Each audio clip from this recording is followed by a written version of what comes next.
اس حدیث میں آتا ہے کہ عبداللہ بن عباس کا جب یہ قول بیان کرتے ہیں حضرت سعید ابن جبیر، تو ان کو بعض تبع تابعین کہتے ہیں کہ جب ہم لوگوں سے یہ بیان کرتے ہیں نا کہ اس سے مراد خیر کثیر ہے، تو لوگ کہتے ہیں کہ نہیں، الکوثر سے مراد جنت کی ایک نہر ہے الکوثر۔ تو سعید ابن جبیر کہتے ہیں کہ جنت کی وہ نہر بھی تو خیر کثیر میں داخل ہے، حضور کو جو جنت کی نعمتیں ملیں گی وہ بھی کثرت کے ساتھ ملیں گی۔ تو یہ اس کی جو تفسیر ہے نا خیر کثیر والی، یہ سب سے آپٹیمل ہے۔ اس میں جو ہے وہ حوض کوثر بھی شامل ہے، جو صحیح مسلم میں حدیث ہے کہ نبی صلی اللہ علیہ وآلہ وسلم صحابہ میں بیٹھے تھے تو آپ کو اچانک ایک اونگ آئی، تھوڑی دیر بعد جب آپ کی آنکھ کھلی تو آپ مسکرا رہے تھے، اور پھر آپ نے کہا کہ ابھی ابھی اللہ تعالیٰ نے مجھ پہ یہ آیات نازل کی ہیں، بسم اللہ الرحمن الرحیم، یعنی آپ علیہ السلام نے بسم اللہ سے اسے سٹارٹ کیا، انا اعطیناک الکوثر فصل لربک وانحر ان شانئک هو الابتر۔ اور پھر آپ نے فرمایا کہ جانتے ہو یہ الکوثر کیا ہے؟ تو صحابہ نے کہا اللہ اس کا رسول بہتر جانتے ہیں۔ تو آپ صلی اللہ علیہ وآلہ وسلم نے فرمایا یہ جنت میں ایک نہر ہے جو مجھے اللہ تعالیٰ نے عطا فرمائی ہے، اور اس کے کنارے کی جو مٹی ہے وہ کستوری سے زیادہ خوشبودار ہے، اور اس کے برتن آسمان کے ستاروں کے برابر ہیں۔ اور صحیح بخاری میں آتا ہے کہ شب معراج جب نبی علیہ السلام جنت میں سیر کر رہے تھے تو وہاں آپ کو ایک نہر دکھائی گئی، اور جبرائیل علیہ السلام نے کہا کہ یہ وہ الکوثر ہے جو آپ کو اللہ تعالیٰ نے عطا کی ہے۔ اور آپ صلی اللہ علیہ وآلہ وسلم کے الفاظ ہیں بخاری مسلم دونوں میں کہ اس کا جو مشروب ہے وہ دودھ سے زیادہ سفید، شہد سے زیادہ میٹھا، اور اس کی خوشبو کستوری کی خوشبو سے زیادہ ہے، اور جو کوئی ایک دفعہ میرے حوض کوثر سے وہ مشروب پی لے گا اسے کبھی بھی پیاس نہیں لگے گی۔ جنت میں جو انسان کھائے پیے گا نا وہ بھوک کی وجہ سے نہیں، ذہن میں رکھے گا، بھوک ایک عیب ہے، پیشاب ایک عیب ہے، نیند ایک عیب ہے، اسی لیے یہ تینوں چیزیں جنت میں نہیں ہیں۔ جنت میں انسان کھائیں گے لذت لینے کے لیے، پیشاب نہیں ہوگا، بخاری مسلم میں الفاظ ہیں خوشبودار ڈکار آئے گی، سارا کھانا ہضم۔ تو جنت چونکہ نعمتوں کا نام ہے، کوئی کمزوری نہیں، وہاں پہ نیند بھی نہیں ہے۔ یہاں پہ تو ہم نیند کیوں یوز کرتے ہیں؟ تاکہ ہم نیکسٹ 24 گھنٹے میں پرفارم کر سکیں، یہ بلکہ بیٹری چارج ہوتی ہے۔ وہ میری خالہ جو ہے نا وہ بڑے پیارے الفاظ استعمال کرتی ہیں، ان کی بیٹیاں جب چھوٹی تھی نا تو سوئی ہوتی تھی نا تو کون سے پوچھتا تھا بیٹیاں کتنے، کہتے ہیں چارجنگ تے لائی ہیں، کیونکہ بچے جب اٹھتے ہیں نا پھر تو آپ ان کو سنبھال بیٹھے، جب تک یہ سونا نہ جائیں سکون نہیں آتا۔ تو وہ جو سوتے ہیں نا وہ چارجنگ پہ لگے ہوئے ہوتے ہیں، پھر جیسے صبح انہوں نے اٹھنا نا ہیٹرلی اوپرلی کر دینی ہے۔ تو قیامت میں جنت والے دن آپ کو جنت میں چارجنگ کی ضرورت نہیں ہے، بلکہ نیند وہاں پہ ضرورت ہی نہیں، اللہ تعالیٰ نے ویسے ہی انسان کو اتنی انرجی دی ہوئی ہوگی۔ تو لہذا آپ علیہ السلام کا جو فرمان ہے نا کہ جو ایک بار پیے گا وہ کبھی پیاسا نہیں ہوگا، تو کسی کے ذہن میں خیال آ سکتا ہے کہ پیاسا نہیں ہوگا تو پھر پانی کی لذت کیا؟ وہ اللہ تعالیٰ نے جنت کی نعمتوں میں لذت ہی اتنی رکھی ہے کہ انسان لذت کی وجہ سے اس کو استعمال کرے گا۔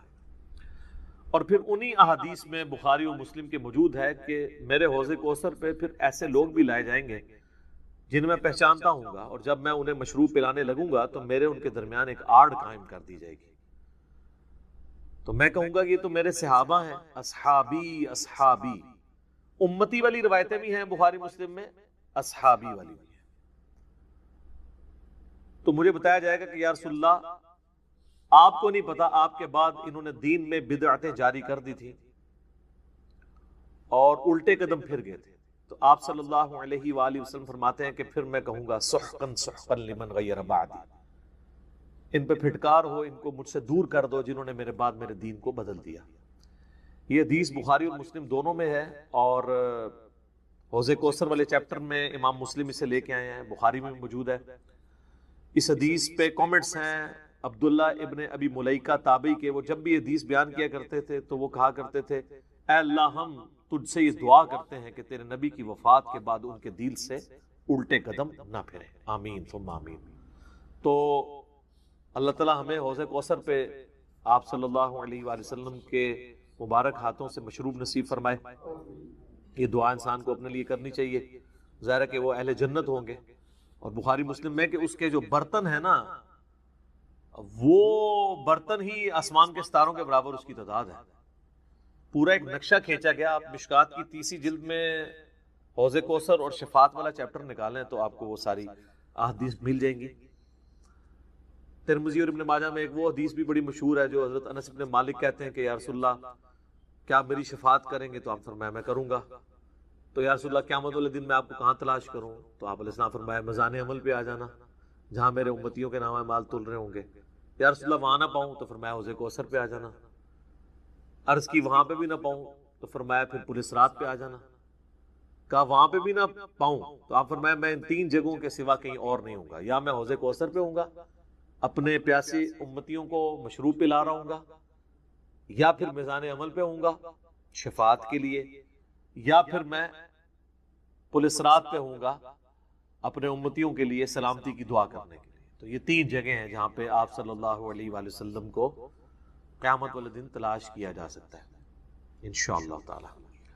تو یہ حوض کوثر میں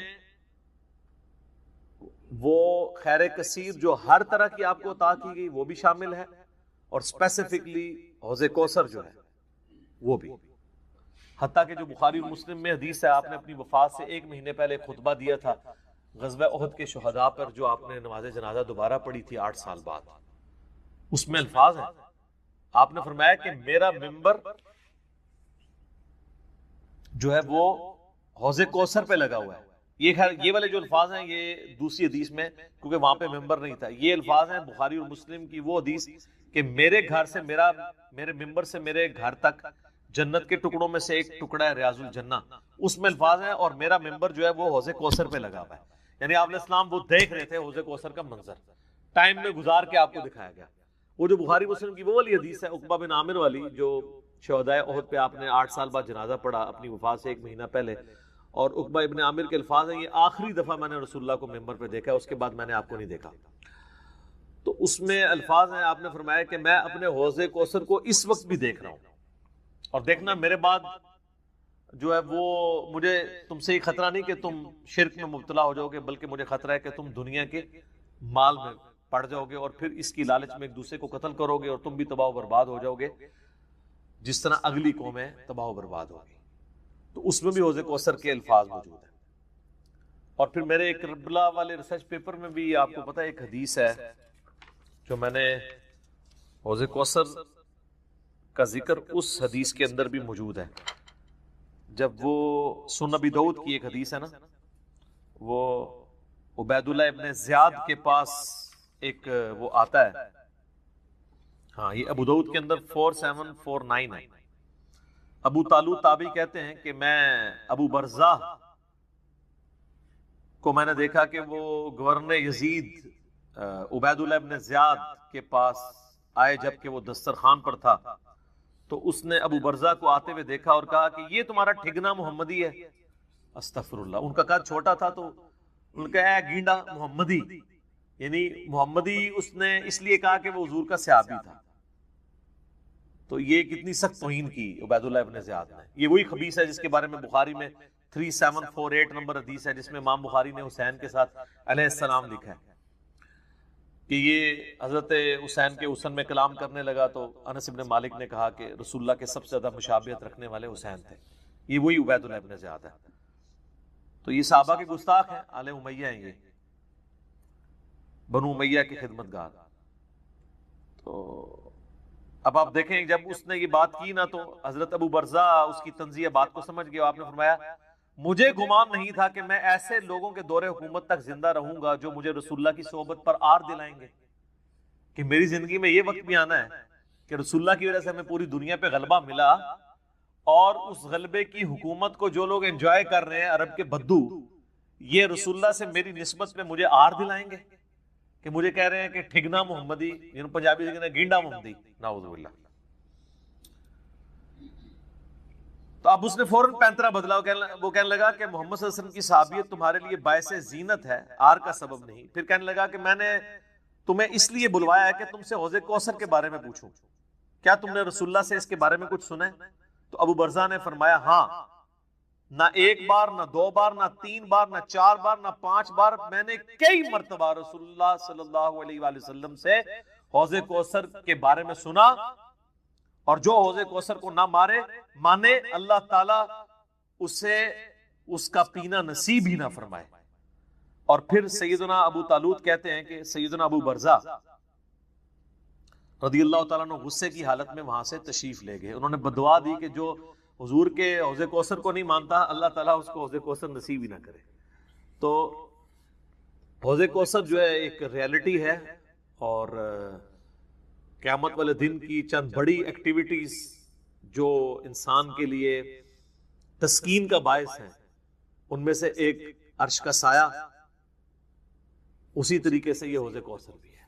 اس گرمی کے اندر اللہ تعالیٰ کی نعمتوں میں سے بڑی نعمت ہے، ہم سب کو نصیب فرمائے، آمین ثم آمین. ٹھیک ہو گئی؟ اب میرے بھائیو جو یہ آیت مبارکہ آ رہی ہے نا، سورۃ النساء کی آیت نمبر 48، یہ متقاضی ہے کہ ہم بقیہ ساری گفتگو اسی کانٹیکسٹ میں کریں. یہ قرآن حکیم کی اگر میں کہوں نا سب سے کریٹیکل آیت ہے، تو میرا یہ دعویٰ غلط نہیں ہوگا. کائنات کی سب سے بڑی حقیقت کو آشکار کرنے والی یہ آیت مبارکہ ہے، تو یہ میرا دعویٰ غلط نہیں ہوگا. سورۃ النساء کی آیت نمبر 48 سورۃ النساء میں 2 دفعہ ریپیٹ ہوئی ہے، تھوڑے سے الفاظ کے فرق کے ساتھ. ایک 48 نمبر پہ اور اس کے بعد 116 کے اوپر جا کے یہ آیت آئے گی. شروع کے الفاظ سیم ہیں، بعد والے جو ہیں وہ تھوڑا سا فرق ہے. میں وہ دونوں آیات پڑھ دیتا ہوں اور اس کے اوپر پھر انشاءاللہ تفصیلی ڈسکشن کرتے ہیں. پہلے اس آیت مبارکہ کو ہم پڑھ لیں. ان اللہ لا یغفر ان یشرک بہ، بے شک اللہ اس گناہ کو تو کبھی معاف نہیں کرے گا کہ کوئی شخص اس حال میں اللہ کے حضور قیامت کے دن پیش ہوا کہ وہ دنیا میں شرک کرتا ہوا. دنیا میں معاف کر دے گا اگر کسی نے معافی مان لی، یہ آخرت کی بات ہو رہی ہے. وَيَغْفِرُ مَا دُونَ ذَلِكَ لِمَن يَشَاءُ، اس کے علاوہ جتنے بھی گناہ ہیں جس کے لیے چاہے گا معاف کر دے گا. وہ بھی اوپن لائسنس نہیں ہے، جس کے لیے چاہے گا معاف کر دے گا، لیکن امید ہے کہ وہ قابل معافی ہیں. لیکن شرک ایسا گناہ ہے جو اللہ بھی معاف نہیں کرے گا. اب کوئی کہے کہ جی اللہ کی یہ قدرت کی نفی نہیں ہو جاتی، ان اللہ علی کل شیء قدیر ہے، تو اللہ یہ کیوں کہہ رہا ہے کہ میں شرک بھی معاف نہیں کروں گا؟ اللہ تو شرک معاف کر سکتا ہے، ہم یہ جملہ بھی نہیں بولیں گے کہ کر سکتا ہے. اس لیے لا تبدیل لکلمات اللہ، جو اللہ کی وعیدیں ہیں نا وہ اللہ کے فیصلے ہیں. یہ بہت سخت معاملہ ہے، اللہ کے کلمات نہیں بدلتے. تو اللہ تعالیٰ نے یہ اپنی ڈیسٹنی میں چیز مقرر کر دی ہے کہ میں نے مشرک کو کسی صورت بھی بخشنا نہیں ہے، اس کے لیے جنت نہیں ہے. ہاں اس کے علاوہ کوئی گناہ ہے وہ جس کے لیے چاہے گا معاف کر دے گا، اور وہ بھی اوپن لائسنس نہیں ہے. اور اس میں آپ کو ایک گناہ کے حوالے سے بتا دوں، سن نبی داؤد میں حدیث ہے، نبی صلی اللہ علیہ وآلہ وسلم نے فرمایا کہ 2 گناہ ایسے ہیں جو اللہ تعالیٰ کبھی معاف نہیں کرے گا، باقی ہر گناہ معاف کر دے گا. ایک شرک اور دوسرا کسی مؤمن کا قتل ناحق. یہ جو اس میں ایک اشارہ تھا نا کہ اس کے علاوہ ہر گناہ چاہے گا، جس کے لیے چاہے گا معاف کر دے گا، تو اس کا کیا مطلب ہے؟ جس کے لیے نہیں چاہے گا نہیں معاف کرے گا. تو اس میں بھی اشارہ موجود ہے، کوئی ایسی چیز بھی ہے کہ جو اللہ تعالیٰ جس پہ گرفت کر سکتا ہے، اور وہ ہے قتل ناحق کسی مؤمن کا. تو اب مجھے بتائیں، جنہوں نے حسین ابن علی اور ان کے ساتھیوں کو ناحق قتل کیا، وہ کس امید پہ بیٹھے ہوئے، اور ان کو جنت کی جھوٹی خوشخبریاں سنانے والے کس امید پہ بیٹھے ہوئے؟ سوچنے والوں کے لیے یہ چیز کافی ہے. سن نبی داؤد کی حدیث.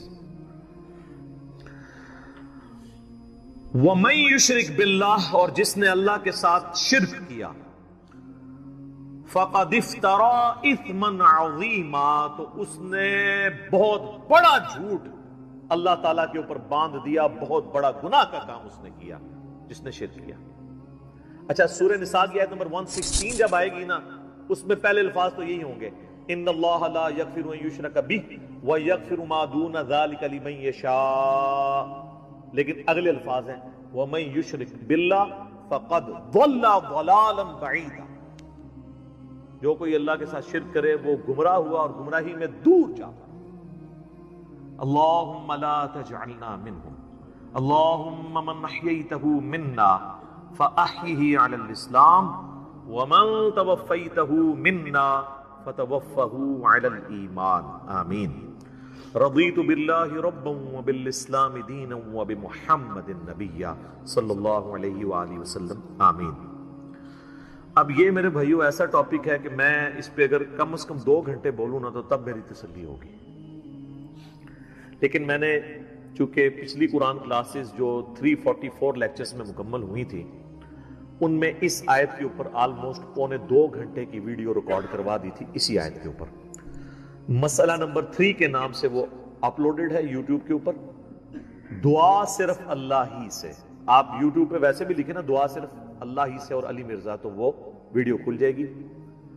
اور اس کے بعد بھی کئی ایک لیکچرز وقتاً فوقتاً میں نے ریکارڈ کروائے، وسیلے کے نام پر دھوکہ، مجھے تم سے شرک کا خطرہ نہیں، یہ اکثر آپ سنتے ہیں نا، تخت بلقیس والا واقعہ، موسیٰ اور خضر والا واقعہ علیہ السلام، ہر وہ چیز جسے دھوکہ کر کے نا قبر پرستی یا بابا پرستی یا بابوں سے مانگنا سکھاتے ہیں نا، ایک ایک چیز کے اوپر میں نے الگ سے تسلی کروائی ہے قرآن، بخاری اور مسلم کی روشنی میں، الحمدللہ۔ اب وہ سارے لیکچر جمع کریں تو اس ایک آیت پہ کم از کم 10 گھنٹے گفتگو ہو سکتی ہے، لیکن ٹائم تو متحمل نہیں ہے کہ ہم اتنی ڈیٹیل گفتگو کریں، لیکن چند ایک باتیں تو میں ضرور کروں گا۔ ایک ریسرچ پیپر میں نے اس کے اوپر لکھ دیا 8 صفحوں کا، آپ اہل سنت پاک.com پہ ڈاؤن لوڈ کریں گے۔ دعا صرف اللہ ہی سے، میں نے اس کا نام توحید، شرک اس طرح کا نہیں رکھا کیونکہ لوگ ان ناموں سے چڑھ جاتے ہیں، میں نے وہ چیز اس کے نام پہ رکھی کہ جس کے اوپر لوگ چڑھے ہیں۔ آپ کسی بھی مسلمان سے، خواہ بریلوی ہو، دیوبندی ہو، اہل حدیث ہو، اہل تشیع ہو، جا کے پوچھیں کہ دعا کس سے کی جاتی ہے تو کیا کہے گا؟ اللہ سے۔ کوئی آپ کو نکھٹو قسم کا بھی بندہ یہ نہیں کہے گا کہ دعا جو ہے وہ کسی فرشتے سے ہو سکتی ہے، کسی جن سے ہو سکتی ہے، کسی پیغمبر سے ہو سکتی ہے۔ نہیں جی نہیں، نماز تے اللہ دی پڑھی دی ہے، دعا بھی اللہ کو منگی دی ہے، لیکن حالت یہ ہوگی کہ وہ دعا اللہ سے یہ مانگ رہا ہوگا، نماز میں تو قرآن کی وہ آیت سورۃ الفاتحہ کی 4 نمبر آیت کم از کم 17 رکھتے ہیں جو فرض ہیں روزانہ کی، ان میں 17 دفعہ پڑھتا ہوگا ایاک نعبد و ایاک نستعین، اے اللہ عبادت بھی صرف کریں گے اور مدد بھی صرف تجھی سے مانگیں گے۔ یہ مدد کون سی؟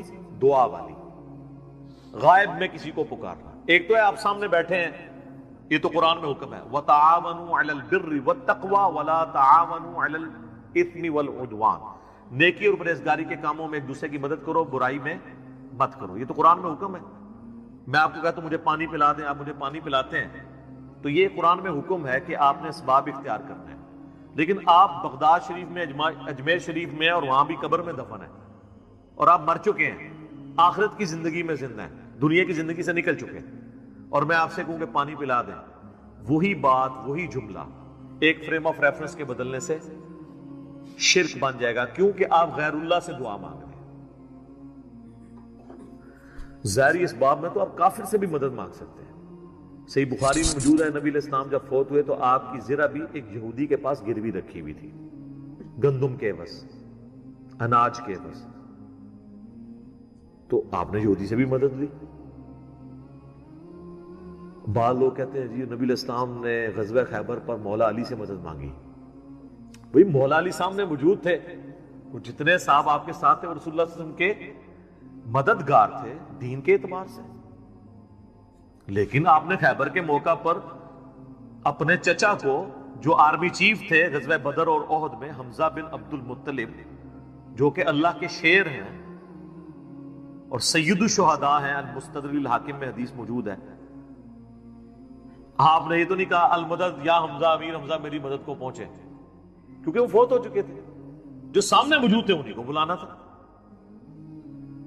تو دو چیزوں کو ہی مکس کرتے ہیں. اچھا مجھے بتائیں بارش کون برساتا ہے؟ اللہ. ڈیوٹی کس کی ہے؟ فرشتوں کی. تو ہم کیا بارش اللہ سے مانگتے ہیں یا فرشتوں سے؟ اللہ سے. فرشتوں سے مانگیں گے تو شرک ہو جائے گا.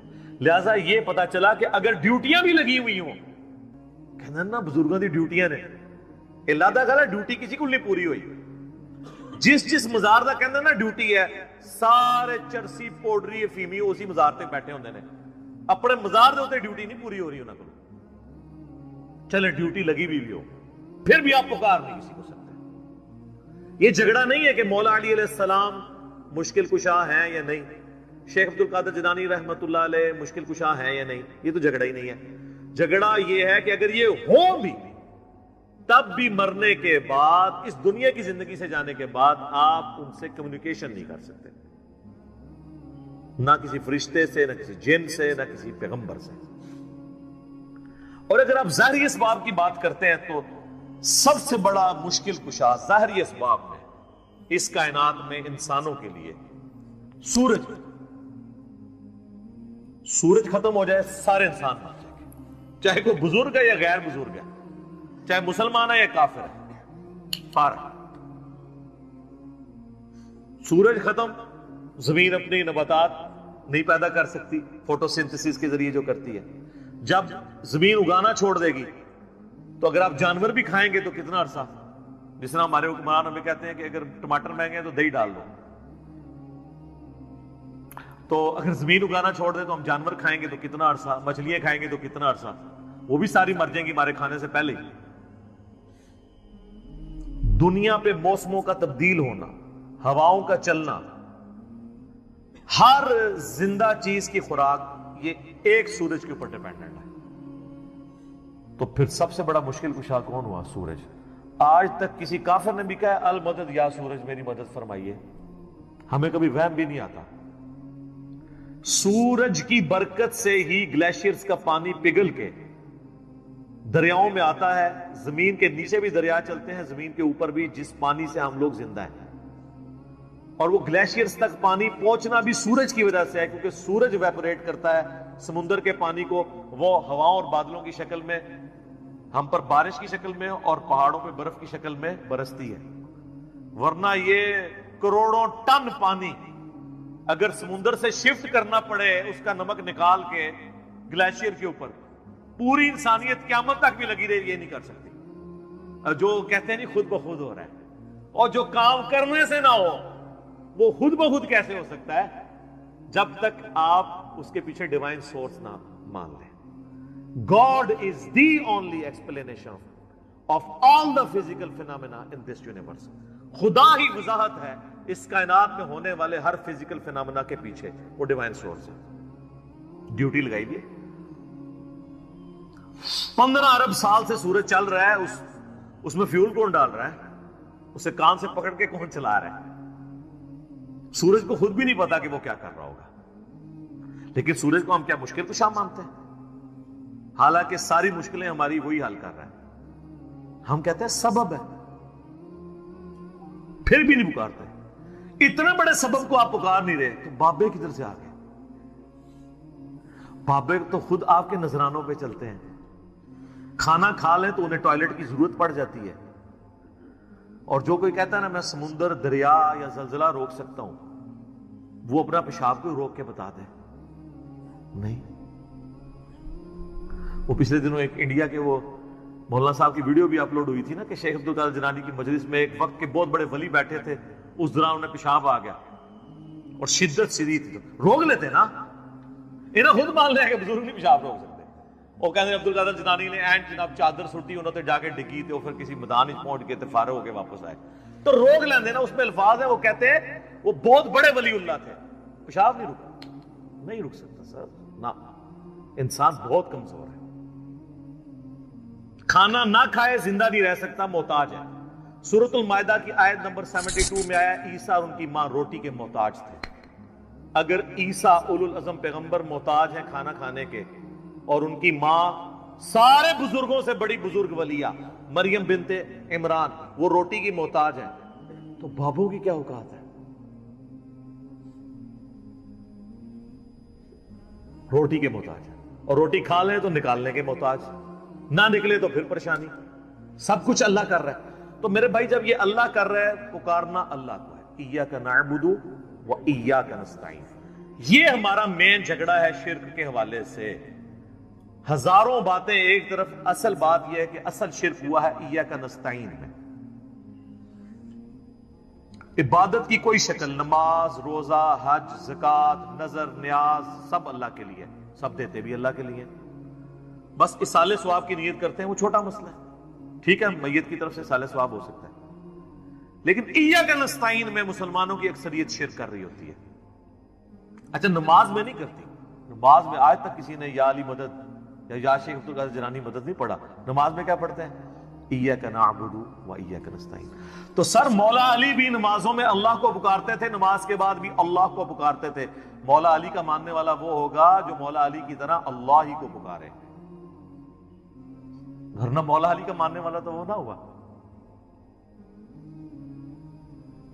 تو یہ آپ دیکھیں کتنی بڑی یہ جرت کا یہ لوگ کام کر رہے ہوتے ہیں. ہم جب سمجھاتے ہیں تو کہتے ہیں آپ گستاخی کر رہے ہیں. سر جب آپ عیسائیوں کو سمجھاتے ہیں نا کہ حضرت عیسیٰ ابن مریم اللہ کے بیٹے نہیں ہیں, تو عیسائی بھی یہی سمجھتے ہیں آپ حضرت عیسیٰ کی گستاخی کر رہے ہیں. اور قرآن میں تو بہت سخت بات آئی ہے.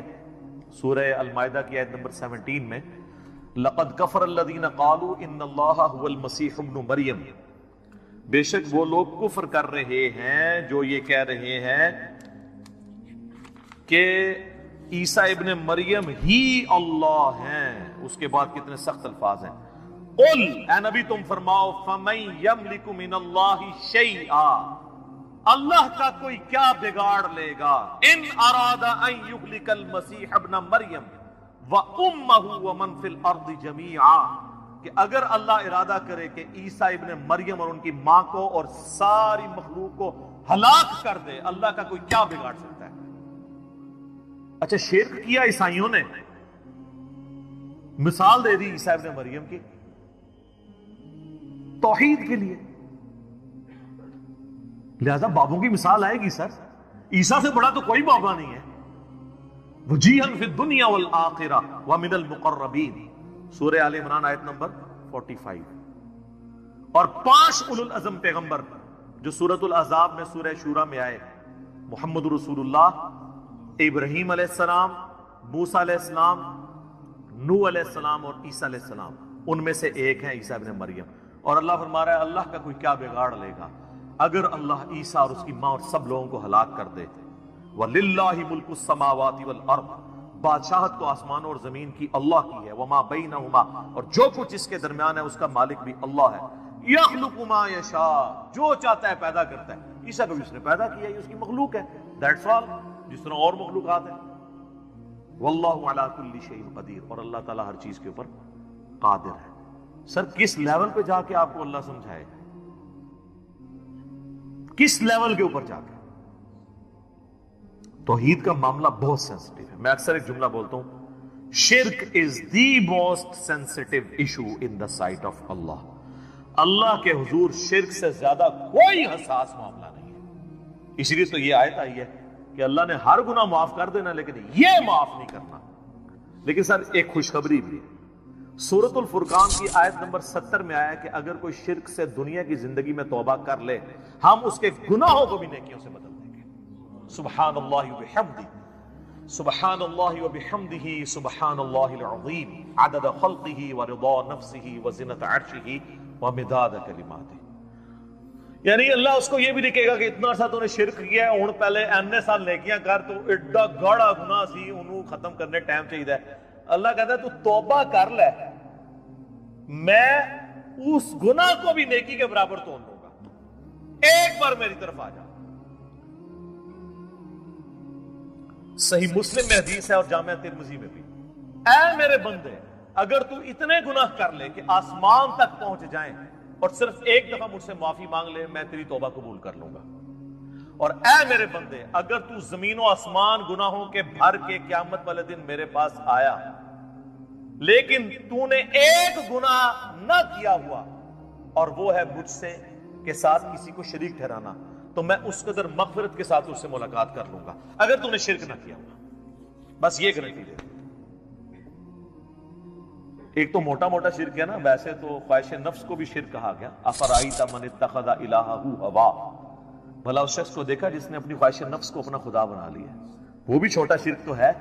فجر کے وقت اذان کی آواز سن کے مسجد میں نہ جانا اور اپنے نفس کی پیروی کرنا یہ بھی شرک کی ایک فارم ہے. اسی لیے ابراہیم علیہ السلام کو سب سے بڑی جو ڈگری قرآن میں اللہ نے دی ہے نا وہ کیا ہے؟ وما کان من المشرکین. وہ مشرک نہیں تھے. ہاں بندہ کہتا ہے یار یہ کون سی ڈگری ہے، مشرک تو میں بھی نہیں ہوں. نا سر نا، ابراہیم علیہ السلام دی توحید اور تے تہاڈی میری توحید اور. وہ ہر طرح کے شرک سے آزاد ہو چکے تھے. سر اس سے بڑی کیا بات ہوگی؟ اللہ نے قرآن پاک میں فرمایا کہ سورۃ البقرہ میں کہ جب جب ابراہیم کو اس کے رب نے آزمایا تب تب وہ آزمائش میں پورا اترا. اور سورۃ النجم میں فرمایا ابراہیم وہ ہے جو ہم سے وفا کرنے والا ہے. اور سورہ الصافات میں آیا کہ ہم نے اسے اتنی بڑی آزمائش میں ڈالا کہ اس کے بچے کی قربانی کا اسے حکم دیا تو وہ تیار ہو گیا اس کے لیے. تو انہوں نے بیٹے کو بھی اللہ کے مقابلے پہ کھڑے نہیں ہونے دیا، اس لیے کہا گیا وما کان من المشرکین. یہ کوئی چھوٹی ڈگری نہیں، بہت بڑی ڈگری ہے. تو شرک کا معاملہ بہت سینسٹیو ہے. یہ صحیح مسلم کی میں نے آپ کو حدیث بتائی. ایک اور حدیث ہے صحیح مسلم کے اندر ہی کہ نبی علیہ السلام جب شب معراج گئے تو اللہ تعالیٰ نے ان کو 3 تحفے دیے. نمبر 1 5 نمازیں، نمبر 2 سورۃ البقرہ کی آخری 2 آیات آمن الرسول، اور تیسرا یہ کہ میں گارنٹی دیتا ہوں کہ آپ کا جو امتی شرک نہیں کرے گا نا میں اس کی مغفرت کر دوں گا قیامت والے دن، یعنی at the end of the day اپنا عذاب بھگتنے کے بعد. یہ نبی علیہ السلام کو گارنٹی دی گئی. بخاری اور مسلم دونوں میں حدیث ہے، نبی علیہ السلام نے 3 دفعہ فرمایا جانتے ہو سب سے بڑا گناہ کون سا ہے؟ جانتے ہو سب سے بڑا گناہ کون سا ہے؟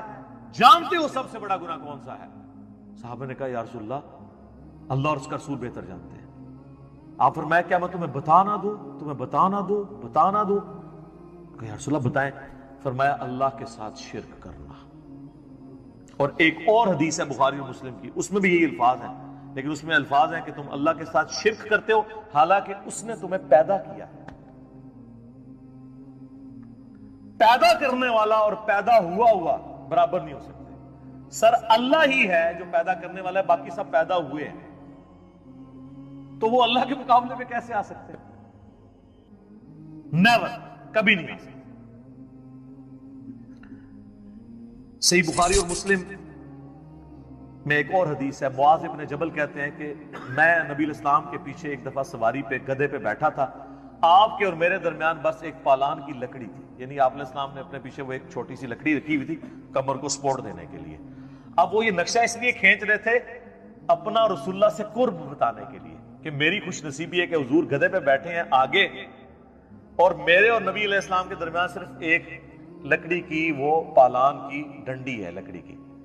سر آپ ذرا خوش نصیبی کا لیول دیکھیں.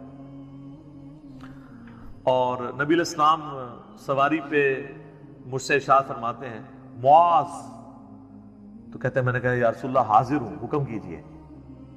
پھر حضور نے دوسری دفعہ کہا اے معاذ، پھر انہوں نے کہا یا رسول اللہ میں حاضر ہوں، تیسری دفعہ بھی اس طرح کہا. پھر حضور نے، یعنی یہ اس لیے آپ کرتے تھے کہ کسی کو اٹینٹیو کریں کہ میں آپ کو بہت بڑی بات کرنے لگا. تو میں معاذ جانتے ہو کہ اللہ کا اپنے بندوں پہ کیا حق ہے؟ کہ رسول اللہ اور اس کا رسول بہتر جانتے ہیں. فرمایا کہ اللہ کا اپنے بندوں پہ یہ حق ہے کہ وہ صرف اسی کی عبادت کریں اور اس کے ساتھ کسی کو شریک نہ ٹھہرائیں.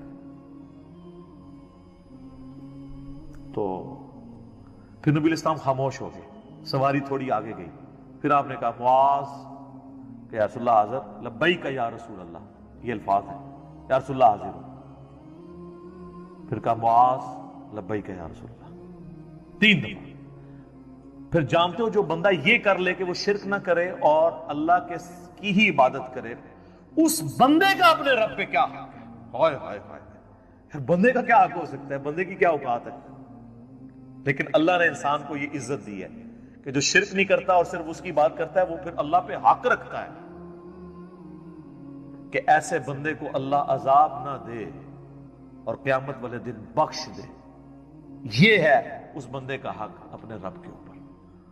اللہم اجعلنا منہم آمین. اللہم انا نسألک جنت الفردوس مع النبیین والصدیقین والشہداء والصالحین آمین. یہ اس بندے کا حق ہو جائے گا. سنن ابن ماجہ میں اور مسند احمد میں حدیث ہے, معاذ ابن جبل کہتے ہیں, یہی معاذ اور ابو درداء اصحاب صفہ میں سے, وہ کہتے ہیں میرے خلیل نے, میرے جگری یار نے رسول اللہ کے لیے وہی لفظ استعمال. سورۃ الملک نبی صلی اللہ علیہ وآلہ وسلم کی چند لاڈلی صورتوں میں سے, پسندیدہ صورتوں میں سے ایک صورت ہے. اس حوالے سے ایک بڑی زبردست حدیث ہے, صحیح سند کے ساتھ, جامعہ ترمذی میں موجود ہے, سنن نبی داؤد کے اندر موجود ہے, کہ اللہ کے محبوب صلی اللہ علیہ وآلہ وسلم نے فرمایا کہ قرآن حکیم میں 30 آیات پر مشتمل ایک صورت ایسی ہے جس نے اپنے پڑھنے والے کی شفاعت کی حتیٰ کہ اسے جنت میں داخل کروا دیا, اور وہ صورت ہے تبارک الذی بیدہ الملک.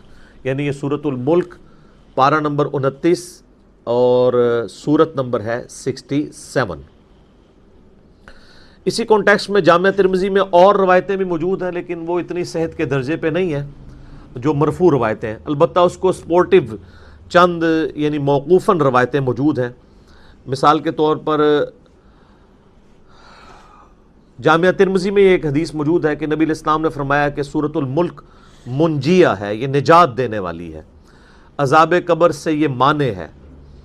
یہ تمام باتیں اصول محدثین پہ وہ روایت کمزور ہے, لیکن اس کو سپورٹیو ایک موقوفاً روایت المعجم الکبیر طبرانی میں موجود ہے. عبداللہ ابن مسعود رضی اللہ تعالیٰ عنہ کہتے ہیں, یہ بالکل صحیح سند کے ساتھ ہے, کہ جو سورۃ الملک ہے یہ نجات دینے والی ہے اللہ کے اذن سے, منجیہ ہے, یہ مانع ہے, عذاب قبر سے روکنے والی ہے. اس سورت کے پڑھنے والے کو جب قبر میں دفنایا جائے گا تو وہ سرہانے کی طرف سے آ کے عذاب قبر کے اگینسٹ اللہ تعالیٰ کے حضور سفارش کرے گی یہ صورت, حتیٰ کہ اسے اللہ تعالیٰ بخش دے گا. تو اور پھر ساتھ عبداللہ ابن مسعود نے فرمایا کہ رات کو سونے سے پہلے اس صورت کو پڑھ لیا کرو. ایک کمزور روایت جامعہ ترمذی میں بھی ہے کہ سیدنا یعنی نبی صلی اللہ علیہ وآلہ وسلم کے حوالے سے ہی بیان کیا گیا کہ آپ علیہ السلام بھی رات کو سونے سے پہلے یہ صورت پڑھتے تھے, تو اس کو سپورٹیو یہ روایت بھی ہو جاتی ہے. اس طرح ایک اور ہے سیدنا خالد بن معدان کے بارے میں سنن طبرانی کے اندر, ایک تابعی ہیں 103 ہجری میں فوت ہوئے.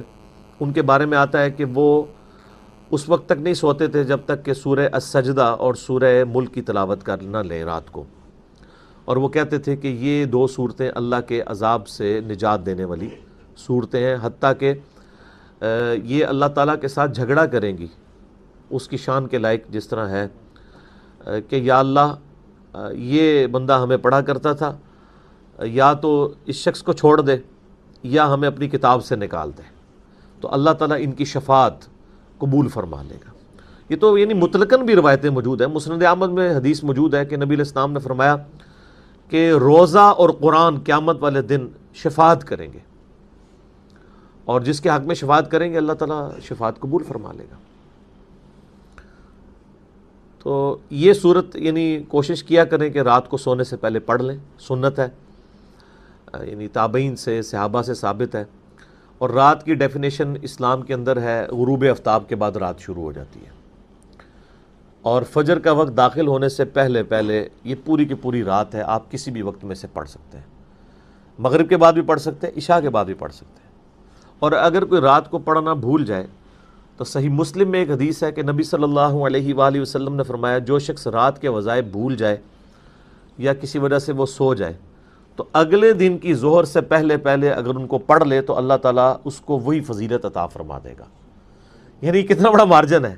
اسی کے تحت ایک دفعہ وہ شاہ احمد نورانی صاحب نے ٹی وی میں کہیں کہہ دیا آ کے کہ جس کی تراویح کی نماز رہ جائے نا تو وہ صبح اشراق کے وقت میں بے شک پڑھ لے. تو لوگوں نے کہا لو جی انہوں نے کیا بات کر دی. تو ان کی بات بالکل ٹھیک تھی کہ اگر کوئی رات کو سویا رہ گیا تو نفلی عبادت ہے, تو اشراق کے وقت میں بھی ایون نبی علیہ السلام کبھی بعض کا تہجد کی نماز رہ جاتی تھی تو بخاری مسلم میں آتا ہے کہ آپ علیہ السلام پھر اشراق کے وقت میں اتنے نوافل اور پڑھ لیا کرتے تھے. تو یہ ٹالرنس اللہ تعالیٰ نے رکھی ہوئی ہے. لیکن یہ ساری یعنی نفلی عبادات ہیں, یعنی یہ اوبلیگیٹری نہیں ہے بلکہ سنت ہے اور نوافل کے طور پہ آتی ہیں، نہ کہ فرائض کے طور پہ۔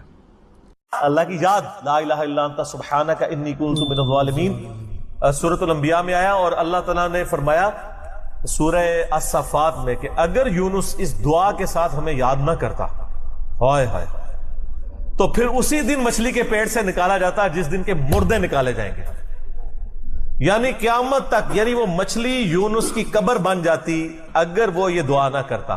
اس سے کئی رزلٹ نکلے۔ ایک تو رزلٹ یہ نکلا کہ یہ دعا اللہ کو اتنی محبوب ہے کہ وہ اللہ جس کا جلال اتنا ہے کہ وہ اپنے پیغمبر کو بھی کہہ رہا ہے کہ تو نے قیامت والے دن ہی نکلنا تھا، کہ مجھے اتنا غصہ ہے تیرے اوپر، گناہ کے اوپر نہیں، لغزش کے اوپر، وہ غصہ بھی ٹھنڈا ہو گیا۔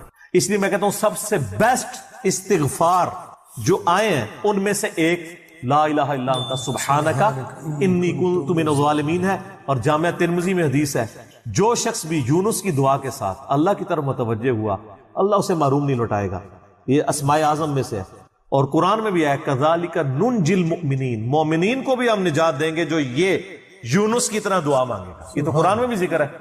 اچھا اس کی دیکھیں ترجمہ کتنا پیارا ہے، لا الہ الا انت، کوئی معبود نہیں سوائے تیرے، سبحانک، اللہ تو غلطیوں سے پاک ہے، انی کنت من الظالمین، میں تو انسان ہوں، غلطیاں کروں گا۔ یار اس سے بہتر انداز ہو سکتا ہے کہ یا اللہ تو غلطی اس لیے نہیں کرتا کہ تو پاک ہے، تو پاک تو صرف تو ہے، مخلوق تو اس لیول پہ پاک ہو نہیں سکتی، اس لیے ورنہ تو ہم مخلوق کو بھی سبحان پیغمبروں کے ساتھ بھی لگا رہے ہوتے ہیں۔ انسان جتنا بھی پرفیکٹ ہو پاک نہیں ہو سکتا۔ انبیاء کو اللہ نے گناہوں سے پاک کیا ہے، لغزشیں ان سے بھی ہوئی ہیں، حضرت آدم علیہ السلام سے لغزش ہوئی ہے، نوح علیہ السلام نے کافر بیٹے کے لیے دعا کی ہے، موسیٰ علیہ السلام سے بندہ مر گیا، نبی علیہ السلام کی 4 لغزشیں قرآن میں ذکر ہوئی ہیں، غزوہ احد پہ بددعا نکل گئی تھی زبان سے، تو وہ سورہ آل عمران میں آیا کہ آپ کو کوئی اختیار نہیں ہے، آپ نے بددعا دی ہے، اللہ چاہے تو ان کو ہدایت دے، اور پھر اسی خالد ابن ولید کو ہدایت بھی مل گئی، اور اسی مبارک زبان سے جس سے بددعا ملی تھی سیف اللہ کا لقب بھی مل گیا۔ ٹھیک ہے، یہ سر اللہ کے اختیار ہے، پرفیکٹ صرف گاڈ ہے، اس کی کوئی مخلوق بھی پرفیکشن میں اس لیول پہ نہیں جا سکتی۔ مخلوق کی یہ اللہ کا نقص نہیں ہے بلکہ مخلوق کا نقص ہے کہ جو مخلوق ہوگا نا وہ پرفیکٹ نہیں ہو سکتا۔ جیسے خالق ہمیشہ سے ہے، مخلوق ہمیشہ سے ہو ہی نہیں سکتی۔ وہ کہتے ہیں نا، اکثر لوگ سوال کرتے ہیں کہ اللہ تعالیٰ اپنے ساتھ کا ایک اور خدا پیدا کر سکتا ہے؟ ہم کہتے ہیں یہ محال ہے، اس لیے کہ جو پیدا ہوگا وہ خدا ہوگا ہی نہیں۔ جو پیدا ہو گیا تو خدا کون ہے؟ لم یلد ولم یولد۔ ٹھیک ہو گیا؟ تو ذکر بھی کریں سر، اللہ کو یاد کریں، جھوم جھوم کے ہر جگہ ذکر کریں، کوئی پروٹوکول نہیں، نہ وضو نہ غسل، ذکر کے لیے کوئی پروٹوکول نہیں ہے، جب مرضی ذکر کریں، اللہ کو یاد کریں، اور اس کے لیے کپڑے پہننا ہونا بھی ضروری نہیں ہے۔ اکثر لوگ یہ سمجھتے ہیں کپڑے پہننا ضروری ہے، نہ، کوئی ضروری نہیں ہے۔ بعض اوقات بندہ وضو کے لیے اندر چلا جاتا ہے غسل کے لیے، یا غسل کرتے ہوئے تو لوگ بسم اللہ نہیں پڑھتے ہیں، کپڑے پہن کے پھر بسم اللہ پڑھتے ہیں۔ سر اللہ اور بندے کا کون سا پردہ ہے؟ ٹھیک ہے، آپ کر سکتے ہیں ذکر۔ اگلا سوال ہے، میں نے اپنی زندگی میں بہت شرک کیا ہے لیکن الحمدللہ اب توبہ کر چکا ہوں، لیکن اس کے باوجود یہی فکر دامن گیر رہتی ہے کہ شرک تو ناقابل معافی گناہ ہے، معلوم نہیں کہ میری توبہ قبول ہوگی بھی یا نہیں، مجھے بتائیں میں کیا کروں۔ آپ سب سے پہلے تو اس طرح کے خیالات سے توبہ کریں جو آپ کر رہے ہیں، ٹھیک ہے۔ اس کی وجہ یہ ہے کہ سورہ التوبہ کی آیت نمبر 70 میں اللہ تعالیٰ نے فرمایا کہ جو شخص توبہ کر لے سچے دل کے ساتھ، اور اس سے پہلے بڑے بڑے گناہوں کا ذکر ہوا ہے، ان میں سے ایک شرک بھی، بلکہ اب یہ کریٹیکل سوال ہے تو میں یہ آیت پڑھ کے بھی بتا دیتا ہوں۔ پارہ نمبر 19 کے اندر جا کے سورہ الفرقان کی آیت نمبر ہے یہ 70۔ اعوذ باللہ من الشیطان الرجیم، بسم اللہ الرحمن الرحیم۔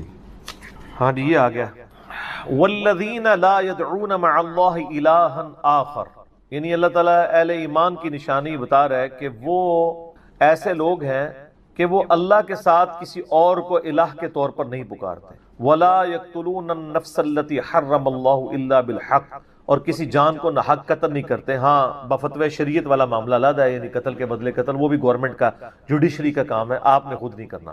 ولا یزنون، نہ زنا کرتے ہیں۔ ومن یفعل ذلک یلقى اثاما، جو کوئی یہ 3 گناہ کرے گا ان قریب ان کا عذاب چکھ لے گا۔ کون سے 3 بڑے گناہ گنوائے گئے ہیں؟ نمبر 1 اللہ کے ساتھ شرک، نمبر 2 قتل ناحق، اور نمبر 3 زنا۔ حتیٰ کہ بخاری مسلم میں ایک حدیث ہے کہ نبی علیہ السلام سے جب بڑے بڑے گناہوں کے بارے میں پوچھا گیا نا تو آپ نے یہی 3 گناہ گنوائے، اور پھر آپ نے کہا قرآن پڑھ کے دیکھو، یعنی نبی علیہ السلام بھی اپنی بات کی دلیل میں قرآن پیش کرتے ہیں، ماشاء اللہ تعالی۔ والذین لا يدعون مع اللہ الہا آخر ولا يقتلون النفس التي حرم اللہ الا بالحق ولا يزنون ومن يفعل ذلك يلقى اثاما يضاعف له العذاب يوم القیامة ويخلد فيه مہانا. جو یہ 3 گناہ کرے گا اس کے لیے عذاب دگنا کر دیا جائے گا قیامت میں، اور وہ ذلیل و خوار کر کے آگ میں یعنی جھونکا جائے گا. الا من تاب، ہاں اگر کوئی ان گناہوں سے توبہ کر لے. کون سے؟ نمبر 1 شرک، نمبر 2 قتل ناحق، اور نمبر 3 زنا. وآمن وعمل عملا صالحا، اور ایمان لے آئے، یعنی ایمان تو پہلے بھی ہوگا نہیں، صحیح والا ایمان، اور نیک عمل کرے. فاولئک یبدل اللہ سیئاتہم حسنات، تو پھر ایسے شخص کے گناہوں کو بھی اللہ تعالیٰ نیکیوں سے بدل دے گا. صرف معافی نہیں سر، جتنے بڑے بڑے گناہ تھے اسی لیول کی بڑی بڑی نیکیاں. وکان اللہ غفور الرحیم، اور اللہ تعالیٰ تو بخشنے والا مہربان ہے. ومن تاب وعمل صالحا، جو کوئی توبہ کرے اور نیک اعمال کرے، فإنہ یتوب الی اللہ متابا، تو اللہ تعالیٰ کہتا ہے کہ میرے ذمہ ہے اس کی توبہ کو قبول کرنا. یعنی اللہ تعالیٰ نے اپنے اوپر خود سے واجب کیا، حالانکہ اللہ تعالیٰ کسی چیز کا پابند نہیں ہے کہ جو میری طرف رجوع لائے گا میں اسے ضرور معاف کروں. تو اگر کسی شخص کو اس طرح کا وہم آتا ہے نا، اور یہ وہم اس لیے بھی آ رہا ہوتا ہے، بعض اوقات لوگ یعنی اس کا ترجمہ کرتے ہوئے بالکل لفظی ترجمہ کر رہے ہوتے ہیں. قرآن حکیم کی آیات چونکہ پورے کانٹیکسٹ کے ساتھ ہوتی ہیں، بیک گراؤنڈ میں آیات نازل ہوئی ہوتی ہیں، لہٰذا میں جب بھی ان آیات کا ترجمہ کرتا ہوں نا، جب اسپیسیفکلی شرک کو ایڈریس کر رہا ہوتا ہوں، میرا لیکچر نمبر ہے مسئلہ نمبر 3 دعا صرف اللہ ہی سے، اور سچ پیپر بھی ہے اس کے اوپر، تو ہم یہ ترجمہ جو ہے نا یہ آیت ان اللہ لا یغفر ان یشرک بہ، بے شک اللہ اس گناہ کو کبھی معاف نہیں کرے گا کہ کوئی شخص اللہ کے حضور قیامت والے دن اس حال میں پیش ہوا کہ اس نے دنیا میں شرک کیا ہوا، یعنی بغیر توبہ کے وہ مرا. وَيَغْفِرُ مَا دُونَ ذَلِكَ لِمَن یشاء، اور شرک کے علاوہ ہر گناہ معاف کر دے گا، وہ بھی اوپن لائسنس نہیں، جس کے لیے چاہے گا. یعنی جو شخص شرک سے توبہ کیے بغیر گیا نا، اس کی تو توبہ ہے ہی نہیں قیامت. ہاں دنیا میں کر گیا وہ معاملہ علیحدہ ہے، قیامت میں اللہ سے اس حال میں ملا کہ اس نے دنیا میں شرک کیا ہوا اور توبہ نہیں کی، تو اللہ تعالیٰ اس کا گناہ معاف نہیں کرے. وَمَن يُشْرِكْ بِاللَّهِ فَقَدْ ضَلَّ ضَلَالًا بَعِيدًا، جو کوئی شرک کرتا ہے وہ گمراہی میں دور جا پڑا. وَلِعَوْذُ بِاللَّهِ تَعَالَى. دنیا میں تو میرے بھائی جامعہ ترمذی میں حدیث ہے، نبی علیہ السلام نے فرمایا موت کے غرغرے سے پہلے اللہ تعالیٰ توبہ قبول کرے. موت کے غرغرے سے مراد ہے نزع کا عالم طاری ہونے سے پہلے. جب کسی کو موت نظر آ گئی نا، اب وہ توبہ نہیں کر سکتا. تو قرآن حکیم میں ہے نا، فرعون جب ڈوبنے لگا تھا تو اس نے کیا کہا تھا، میں ہارون اور موسیٰ کے رب پر ایمان لاتا ہوں، بنی اسرائیل کے رب پہ. تو اللہ تعالیٰ نے کیا فرمایا تھا، الآن، اب لایا ایمان. حالانکہ ایمان تو لے آیا تھا، وہ غرغرہ تو وہ لے ہی رہا تھا نا، غوطہ تو کھا رہا تھا نا. تو موت کے غرغرے سے مراد ہے نزع کا عالم طاری ہونے سے پہلے. اور اس میں ایک پوائنٹ کئی دفعہ ہائی لائٹ کر چکا ہوں، یہاں پہ بھی کر دوں. اگر آپ کو کسی شخص کے بارے میں یہ پتا چل جائے نا کہ اس کو لا علاج بیماری لگ چکی اور وہ اب کچھ عرصے میں ایکسپائر ہو جائے گا، جیسے کینسر ہے، یعنی ہم نے یہ لرن کر لیا نا کہ کینسر جب 3rd سٹیج کے اوپر پہنچ جاتا ہے تو وہ انسان بچتا نہیں ہے. جس شخص کو کینسر ہوا ہے، یا سپوز اس کے گردے فیل ہو گئے، یا دل بالکل ایج پہ پہنچ چکے، ایسے لوگوں کو یعنی پاکستان انڈیا میں تو لوگ چھپاتے ہیں کہ پہلے ہی نہ کہیں مر جائے. وہ سن کے کتنی حیران کن بات ہے کہ مسلمان جس کے لیے موت ایسٹ ہونی چاہیے، چلو کافر کو تو سمجھ آتا ہے، اس نے تو دنیا ہی کمائی ہے نا، مسلمان بھی یعنی مرنے سے پہلے مر جاتے ہیں موت کا سن کے. ایسا تو نہیں ہونا چاہیے اصولاً. اور یہ ٹانٹ اللہ نے قرآن پاک میں یہودیوں کو دی ہے سورہ جمعہ کے اندر، کہ کہتے ہیں نا اللہ کے بڑے چہیتے ہیں، ان کو کہو کہ تم موت کی تمنا کرو اگر تم سچے ہو. اگر تم اللہ کے چہیتے ہو تو پھر موت تو تمہارے لیے خوشخبری ہونی چاہیے، لائبلٹی نہیں ہونی چاہیے، ایسٹ ہونی چاہیے. اب یہی تان ہمیں بھی آ رہا ہے، مسلمان کی حالت نہیں ہونی چاہیے، اس کو موت کا پتہ چلے تو جناب وقت سے پہلے ہی مرنے کی کوشش کرے. تو لیکن آپ یورپ امریکہ میں اگر کسی کو بیماری ہو نا، اس کو بتا دیا جاتا ہے کہ سر پلان کر لیں 6 مہینے ہیں، اور 6 مہینے بھی ان کے پلان ہے، وہ 6 سال بھی ہو سکتے ہیں، 6 گھنٹے بھی ہو سکتے ہیں، وہ تو اللہ کی مرضی ہے، وہ ایک ایسٹیمیٹ بتاتے ہیں. یہاں پہ لوگ چھپا لیتے ہیں. اس کا نقصان یہ ہے کہ نہ وہ اپنی لائف کو یعنی کوئی وراثت کے پوائنٹ آف ویو سے مینج کر سکتا ہے، اور سب سے بڑھ کے اسے توبہ کی طرف آپ کو لانا چاہیے.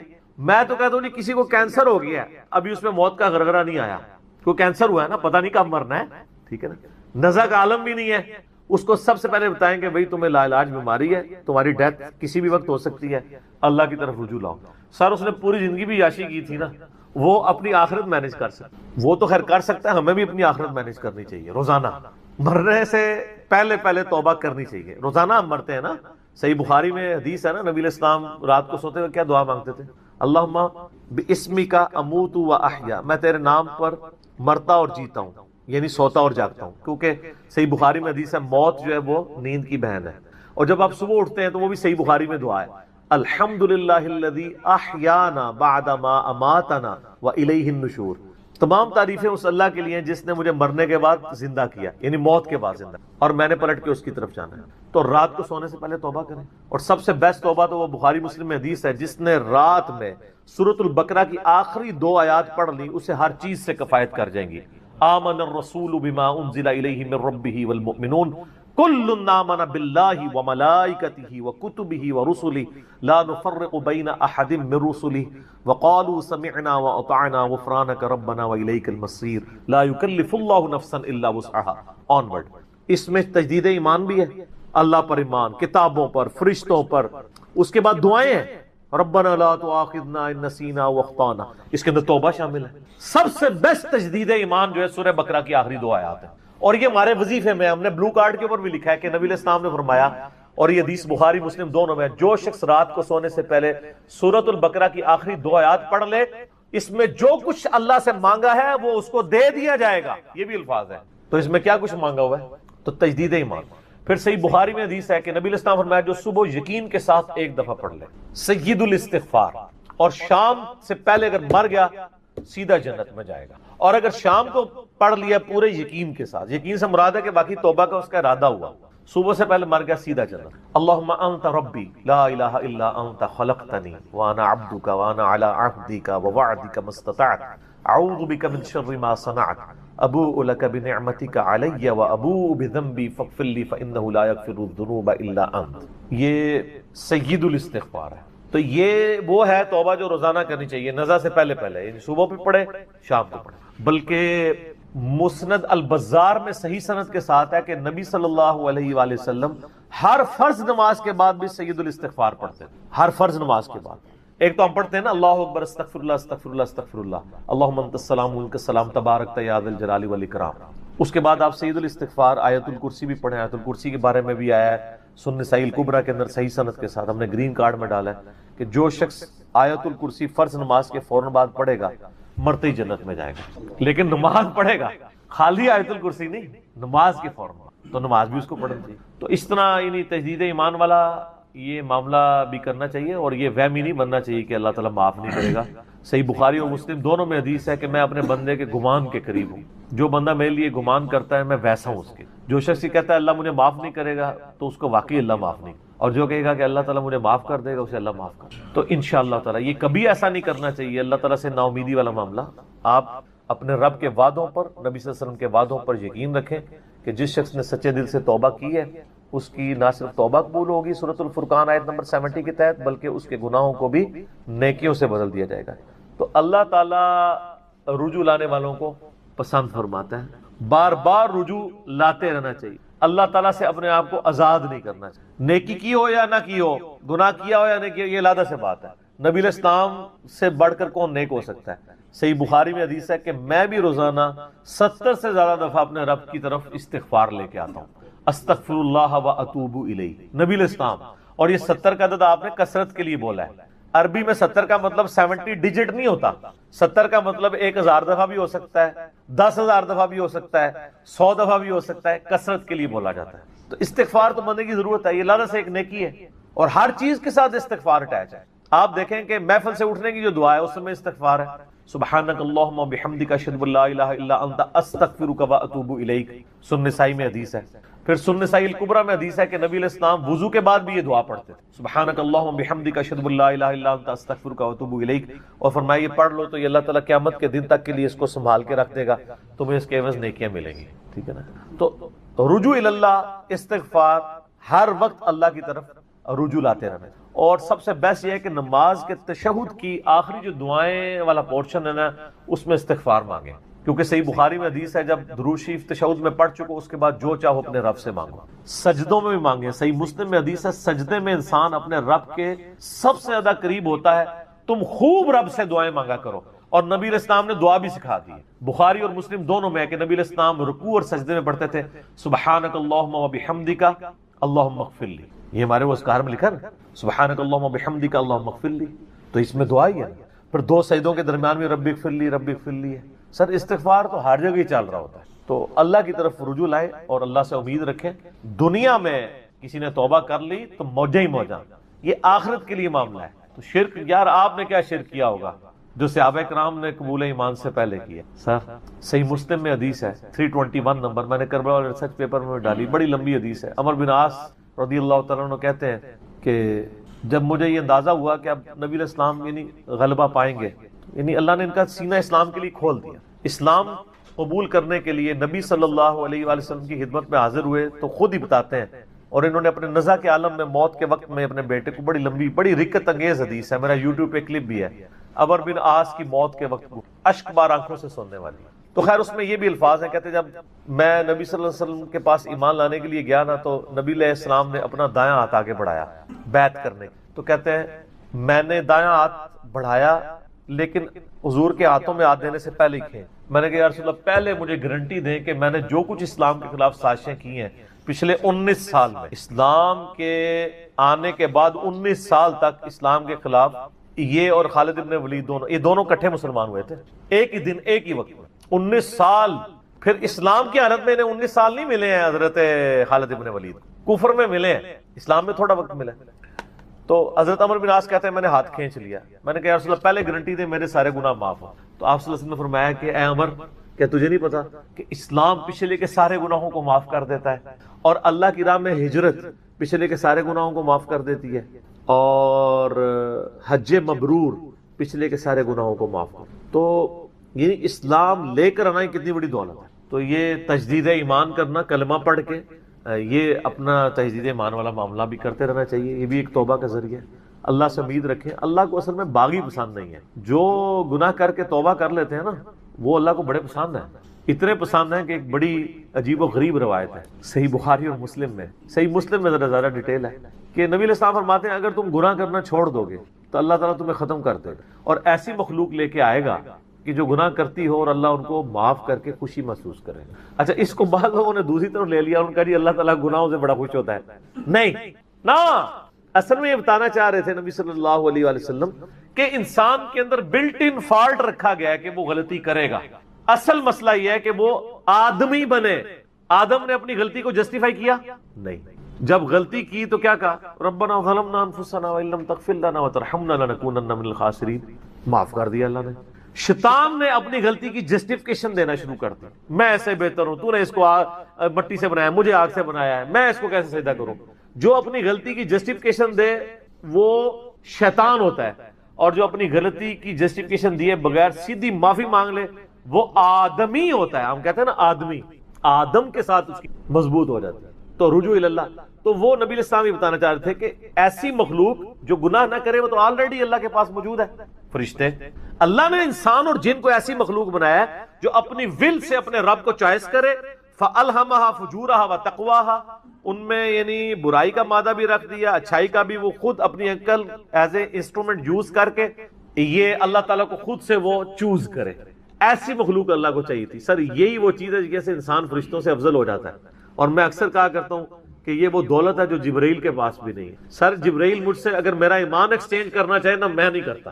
جبرائیل نے خدا کو مانا ہے خدا کی مرضی سے، اور میں نے خدا کو مانا ہے اپنی مرضی سے، اس کا کوئی ایکویلنٹ نہیں۔ اسی لیے انسان اشرف المخلوق ہے، اسی لیے انسان کو اللہ نے اتنا درجہ ہے فرشتے سے بہتر انسان بننا، مگر اس میں لگتی ہے محنت زیادہ۔ انسان بنے، آدمی بنے، یہ نہ ہو کہ اولئک کالانعام بل هم اضل، جو سورۃ الاعراف میں ہے کہ وَلَقَدْ ذَرَأْنَا لِجَهَنَّمَ كَثِيرًا مِنَ الْجِنِّ وَالْإِنسِ، جنوں اور انسانوں کی اکثریت دوزخ کے لیے ہی پیدا ہوئے ہیں۔ یہ اللہ نے ایکسپرٹ اوپینین دیا، یہ نہیں ہے کہ میں نے دوزخ کے لیے ان کو بنایا۔ ساتھ یہ ہے کہ ہم نے ان کو کام دیے تھے، یہ سنتے نہیں، سننے کا سا نہیں سنتے، آنکھیں دی تھی دیکھتے نہیں، دیکھنے کا سا دیکھتے نہیں، یعنی عبرت والا، اور عقل دی تھی، دل دیے تھے، آپ عقل کر لیں ترجمہ، دل کر لیں، وہ سوچتے نہیں ہیں۔ اولئک کالانعام بل هم اضل، یہ تو چوپایوں کے مانند ہے بلکہ ان سے بھی بدتر ہے، جو آنکھ کان اور عقل کو یوز کر حق بات تک نہیں پہنچتے۔ ولا تقف ما ليس لك به علم، 10 کمانڈمنٹس میں سے 9 کمانڈ کیا ہے؟ سورہ بنی اسرائیل آیت نمبر 36، اے انسان کسی چیز کی پیروی اس وقت تک مت کرنا جب تک تجھے اس کے بارے میں ڈیفینیٹ علم حاصل نہ ہو جائے. ان السمع والبصر والفؤاد کل اولئک کان عنہ مسئولا.